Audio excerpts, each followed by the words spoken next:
Sai Krishna missing కేసులో YSRCP senior నేత అంబటి రాంబాబు సంచలన వ్యాఖ్యలు చేశారు. విజయవాడలో ఏర్పాటు చేసిన ప్రెస్ మీట్ లో ఆయన విజయవాడ సిపిని ప్రధానంగా టార్గెట్ చేశారు. సాక్ష్యాలు దొరకకుండా సాయి కృష్ణ మృతదేహాన్ని దహనం చేశారని, రాష్ట్ర నడిబొడ్డున ఇంత జరిగినా కూడా 40 రోజుల పాటు ఎవరూ నోరు మెదపకపోవడం దారుణమన్నారు.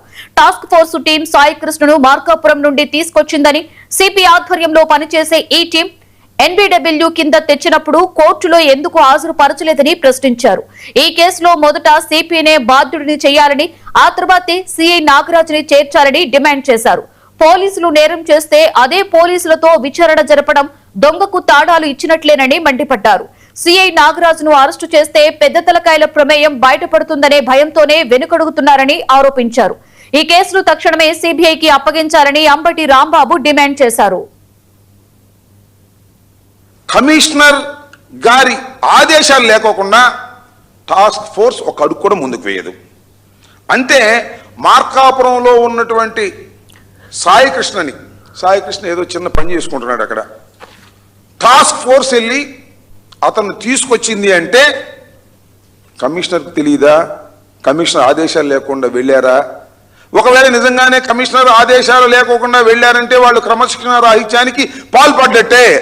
అంటే నేను చెప్పదలుచుకున్నది ఏంటంటే, కమిషనర్ గారి ప్రమేయంతోనే నాగరాజు సాయి కృష్ణను తీసుకొచ్చారు. ఎందుకు తీసుకొచ్చారు? ఏమన్నా కొత్త నేరారోపణ ఏమైనా ఉన్నదా? లేక ఎన్బిడబ్ల్యూ మీద తీసుకొచ్చారా? ఎన్బిడబ్ల్యూ కోర్టు వారు ఇచ్చారు నాన్ బెయిలబుల్ వారెంట్. అతను హాజరు కాకపోతే కోర్టుకి అతని మీద కేసులు ఉన్నాయి. 2 కేసులు ఉన్నాయని చెప్తున్నారు. చాలా మంది 22, 23 ఉన్నాయని సోషల్ మీడియాలో ప్రచారం చేస్తున్నారు. నాకు తెలిసినంత వరకు, వారి కుటుంబ సభ్యులు చెప్పినంత వరకు 2 కేసులు ఆయన మీద పెండింగ్ లో ఉన్నాయి. ఎన్బిడబ్ల్యూ ఇచ్చారు, నాన్ బెయిలబుల్ వారెంట్ ఇచ్చారు. నాన్ బెయిలబుల్ వారెంట్ ఇస్తే కోర్టు తరపున వెళ్ళి అతన్ని పట్టుకుని తీసుకొచ్చి కోర్టులో ప్రొడ్యూస్ చేయాలి వితిన్ 24 అవర్స్లో. టాస్క్ ఫోర్స్ ఎందుకు వెళ్ళింది? ఏమైనా పోనీ అరెస్ట్ మేమేమైనా ఉందా? పోలీస్ స్టేషన్ తీసుకొచ్చారా? కుటుంబానికి సమాచారం ఇచ్చారా?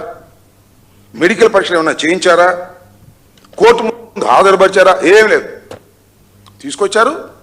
23వ తారీఖున చచ్చిపోయాడు. 24వ తారీఖుని క్రిమినేట్ చేశారు. ఇది అద్దుతున్నటువంటి సమాచారం. అంటే ఎన్బిడబ్ల్యూ మీద తీసుకొచ్చినటువంటి వ్యక్తి చట్టం ప్రకారం అరెస్ట్ చేస్తే కోర్టులో ప్రొడ్యూస్ చేయాలి. అలా చేయకపోతే దాన్ని ఏమంటారంటే అక్రమ నిర్బంధం, హింస.